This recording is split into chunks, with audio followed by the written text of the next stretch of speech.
hear a lot too in religious circles too. You're called upon, by God to do this work or whatever it may be. But in everyday life, you're called upon, and you have a calling, you have a purpose, a mission. So how do we identify what our calling actually is? Yeah. And how do we not question it and know that this is really your calling? Is it because of a skill that we have? Is it because maybe we make people feel good when we do something? How do we identify the calling and find it? Yeah, and that's a tricky one, Jim, because we can say, okay, this is my path, this is going to be my calling. You're going to be an accountant. I'm excited. But something else may trigger joy in us and trigger passion in that we hadn't even thought we would go that direction. So I would say just listen to your heart and listen to your intuition and just follow your heart and let that direction take you. It always comes back to that, right? They always talk about listen to your heart. What if your heart's been broken? What if you've been disappointed? What if you've had to lower expectations? What if you're idealistic? So you've been trying to avoid listening to the heart because it brings up pain, or you're fearful of the heart being broken again. What do people do at that point, Paula? Boy, I would say if you're afraid to and don't want to look outside, or you're fearful, then let's look at inside and look at the beautiful things in you and what you are, and love that. And that right there is going to start something. And that's going to start that love, because that love is going to reach out. And don't think you have to do it all in one day. Take it one day at a time. Right. I'm a little happier today. I feel a little better today. I feel a little better today again. I feel good about what I just did or what I just said to someone. I feel really good about what I just created or what I accomplished at work. And just let it go in small steps. Let it happen. Because it could take time. Yeah. All good things come to those who wait, right? Let's talk a little bit more about the book, Why Am I So Happy? It's an interesting title because a lot of times, sometimes people are afraid to be happy because maybe if I'm happy or I'm too happy, that means lurking around the corner is something that's going to try to get rid of the happiness or destroy the happiness or make me unhappy. So I don't want to get too happy. We're happy, but I can't get too happy for fear that everything around me is going to fall apart and I won't be able to recover happy again. I'm sure we've all experienced that. How do we deal with that? People that just feel, oh, well, I don't want to be too happy, because I'm fearful that something's going to come and steal that happiness away. Well, I would just say trust. That look at it as I'm not afraid that something's going to come steal it. I think I'm going to become happier. And that's okay. Just celebrate that. Our every day, tomorrow's not guaranteed. So right there is something to be grateful for, that we are here today, that you and I are sitting here today, Jim. And we can be happy about that. Fear is a low vibration. So if you're fearful, say, okay, why am I? Okay. What can I do to change that or make a difference? Okay. What I can do is look at what I see coming or what I would like to feel. And I'm going to let that go and be in the moment and appreciate that day. And just think about, I'll see things or hear things happen and okay, what am I going to do to that? Okay, now what I can do, I'm doing. Do you take a deep breath too? Do you breathe? And take a Breathing deep breath, is important, relax. Right? Breathe. And say, okay, I'm one person, but what can I do today as that one person to be a positive energy, to be a positive influence, and to keep my energy positive? And just thinking of the moment and taking the time to relax. What do you do when you feel overwhelmed? What do you do when the world is putting all these demands on you and you're still trying to figure a few things out, but everybody's coming at you at once? I need this, I want this, help me with this.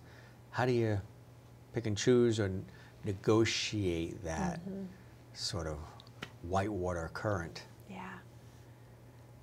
Take a breath and I kind of make a map. I think, okay, I'm going to map this out. I'm going to do this. I'm going to strive for this. I'm going to send positive energy to this. And I'm just going to take it one step at a time. That's really what it's about.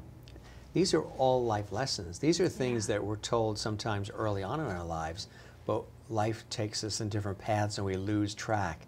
Balance, moderation, take time for yourself, follow your heart. These are things that are really basic and free and right in front of us, but sometimes life itself gets in the way, right? Yes, yes. And life itself can be so busy. Right. We can get so busy and all the demands that it is hard to take a few minutes for ourselves and a few minutes to think about, this is good. What really matters too, because sometimes we're chasing things that we think are meaningful because it's what everybody else is doing. Yeah. It's what's popular, it's what's in vogue, it's the fad. And then you realize, you come to a certain time in your life when you say, yeah, but maybe not so much. Maybe that isn't really for me, or that's not the direction my life should go in, right? Yeah. Follow that when you are questioning, when you're saying it. Follow that, right? Don't let that slide, because that's sort of like an alert, a wake-up call. And remember to look at the big picture. So many times we give so much attention to the small stuff. Oh, I didn't get the parking spot that I wanted, or I didn't. Those things really don't deserve a lot of our attention. Right. I mean, what's important in life is the big picture. Let's talk more about the book too. Why Am I So Happy? Because this is an exciting thing in your life. What was the writing process like for you? Was this a situation in creating this book that you started to write, then stopped, started to write, stopped? Did this take a long time for you to get the actual stamina to go to it full steam, or did you just come out of the gate and say, I'm going to do this and I'm going to do it now? I've basically pieced it together, and it's been absolutely fascinating because I'll write, something will come to me on a different topic, or something I want to put on the book. I may be driving in the car and a thought comes to me. Oh my gosh, I'm going to talk about that. Oh, that's the direction I want to go. Oh, that's cool. And do you journal that right away? And I journal it right away. Yeah, to keep that. And I put all the notes together, and then I branch out. But things just come to me. So in a way, I see it as Source is helping me write this book. It's like a series of aha moments. It is. That are happening in your life, and you're capturing them. They're almost like a wand blowing bubbles, and you're capturing the bubbles. That's and saving exactly them, it. and then assembling them together. Is there a thread to the book? Is there a, A to Z? Is there like lessons throughout the book, or is it just a variety? Meaning, like with chapter 1, how do you start with chapter 1? What is chapter 1 about? Yeah, chapter 1 is basically a bit of my story and why I want to write the book, and then chapter 2 is basically, what is happiness? What is happiness? And that's a unique thing to everyone. So really, it's quite a variety in the different chapters. Another chapter is happiness that we get from others, happiness that we let others create or block our happiness. But it's just all different ways of looking at life and happiness in the direction we go. But really, it has been just like catching bubbles. Things just come to me and I jot it down. Oh my gosh, I want a chapter on that theme. Are you also influenced by people around you too, and add that into your journal? Like, wow, that was an amazing thing that I just saw or witnessed, or a reaction that person had. Are people inspiring you as well? Yeah, I would say so. In seeing others and watching others. Are you a people person, observer of life? Very Yeah, much a I am people too. person. Yeah. And Observe life. yeah, nature person, animal person, and yeah. So all those things are influencing you then. Mm-hmm. What do you hope people get out of the book? I know the book is something that is a labor of love for you. Anytime Mm-hmm. anybody takes the time to open up and to reveal and to want to have people connect with the book is a reflection of you. The book is an extension of Paula Vail. So what do you hope people are left with that book? I would like to see them have new perspectives, you know, add to what they already have. But I mean, isn't life about thinking about something we may not have thought about in a certain way? And that's what I would like to see, is maybe different perspectives, something that went, wow, you know, that, I like that. I have a new perspective that I'm going to take with me from this moment on. So, what are some other exciting things that you're working on as well? Like you mentioned, you do a radio show, and I know you've won several awards too. You even had your, was it your image on the big billboard at Times Square in New York City? Yes, I mean, it was like 8 stories tall. The big time. It was, now, did you get to see, were you there when it came on, or did they send you an image of it? Or? Yeah, they sent me an image. And then last Stop December, traffic in Times Square. yes, when I went to New York City, I had to go and stand and look at that. Wow. So what was that that was a lot like? of What fun. was that for somebody who started out as a quiet, reserved, shyer type person who's made various advancements and had a lot of growth in her life as a person, as an individual, as a human contributing to society in such a positive way? When you look back at the young girl version of Paula, and then Paula on a billboard in the center of the universe in Manhattan, New York City, in Times Square, that's quite a journey. Yeah, it really goes to my mindset of being open to manifestation. I never dreamed in my life. I would never even tried to get into Times Square. It just had never entered my mind, or to be on magazine covers or any of that. But it shows what can happen. But you know what it really tells me? Anyone, whether it be a small thing, can make a difference in other people's lives. And that caring about people, animals, the planet, that caring is a beautiful, good thing, and things come from that.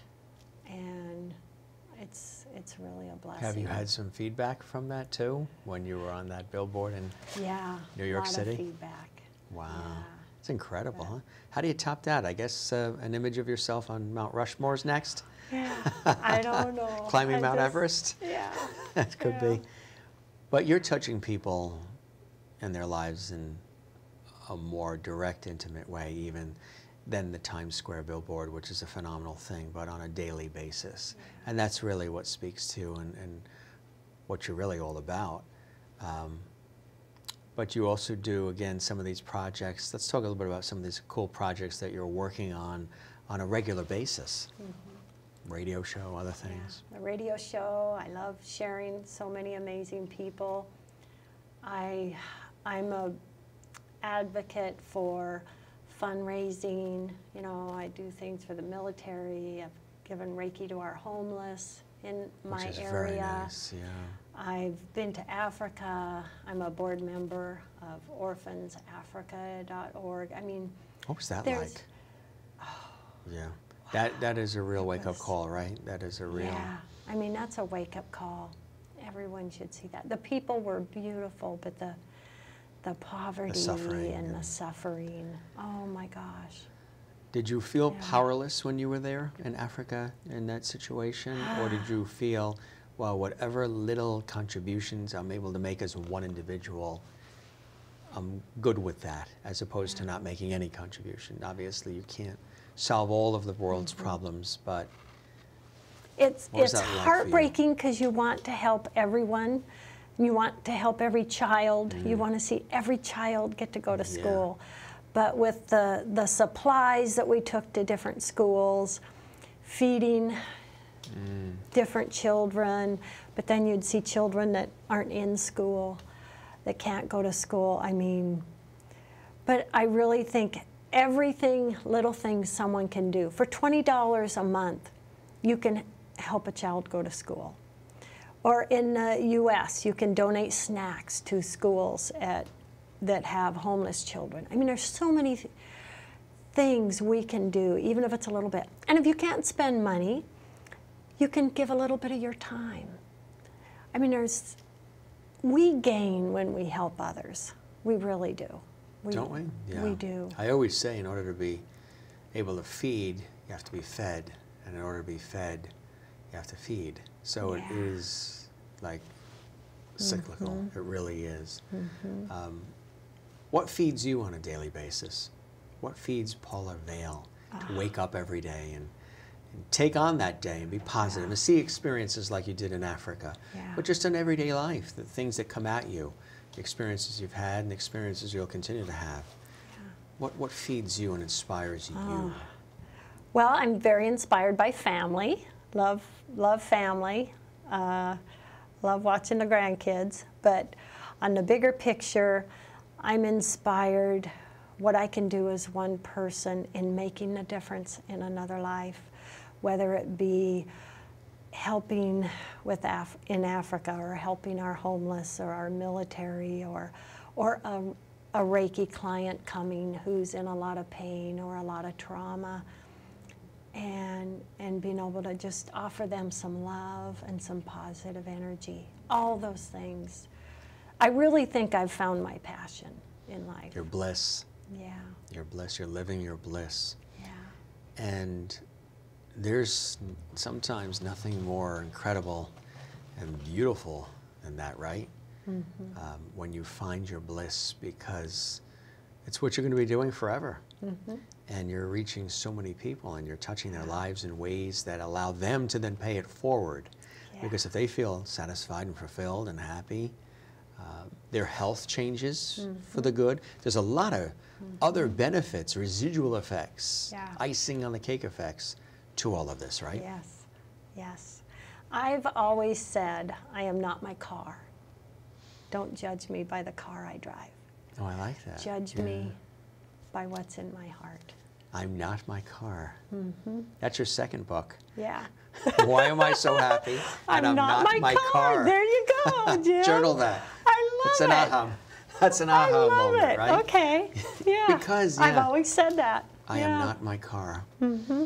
I love my car. I love the torque and the turbo and the acceleration, but love you're my not car, your car, but right? I'm not my well, car. because now the reason why you say that is because we live in a society where we're judged by these exterior, external things, the house, the car, the shirt, the hairstyle, and that's versus all gravy. taking time to really know the person. Yeah. Because the person that's in that car, they may love that car, they like the look of it, the feel of it, the power of it, but as soon as they step out of the car stays in the driveway.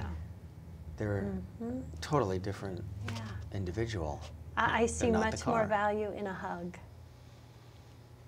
Yeah, than the vehicle. Than the vehicle. So what's in the future? The book, of course, and you do Reiki and all these wonderful things. I mean, you really come from a well-rounded experience. And I think also, as you and I were talking off air before we went, and the cameras went on with our interview, it sounds as though that you are, as an inspirational type coach, somebody that is really set up to continue to empower people, male, female, women especially, because of all the successes you've had in business. I mean, it's very, very empowering to other women who may be up and coming, thinking about starting a business, entrepreneurial, things of that nature, but really across the board for everybody. So I think all these experiences that you've had in your life tie together neatly to be somebody who can speak from expertise and experience on how to not only meet the challenges of life,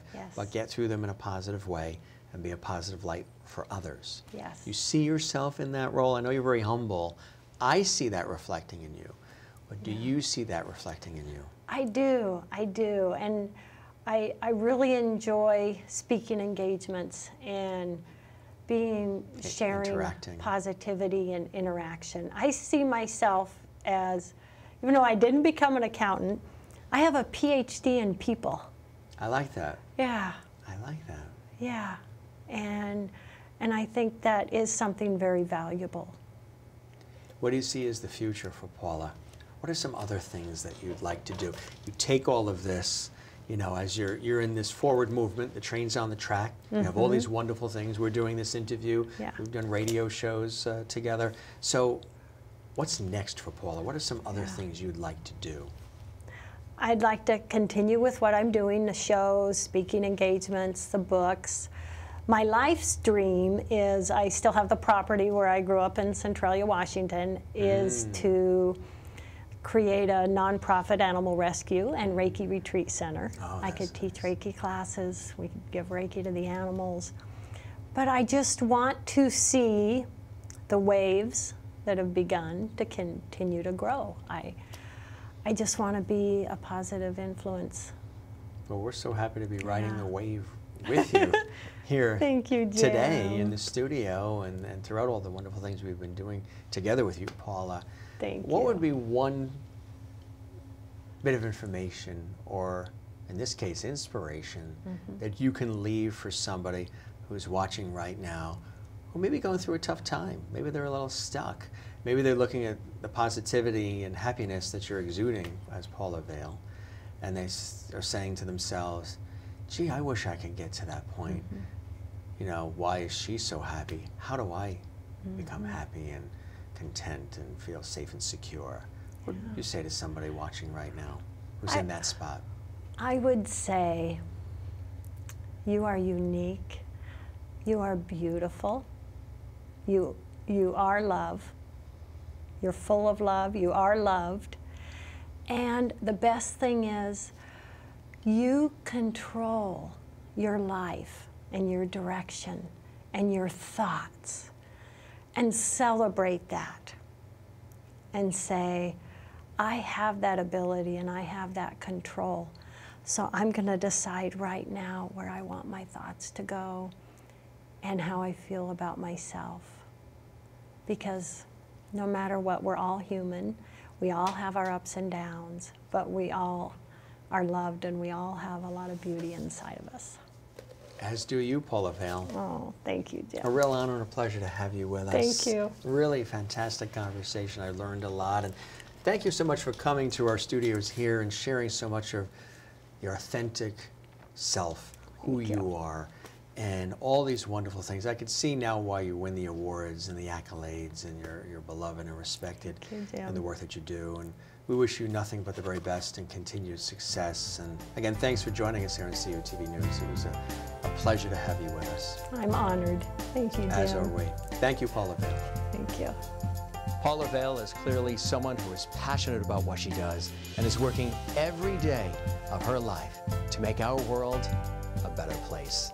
To learn more about our special guest Paula Vail and her new book, Why Am I So Happy?, visit her website, wellnessinspired.com. For CUTV News, I'm Jim Masters. Thanks for joining us, and we'll see you next time.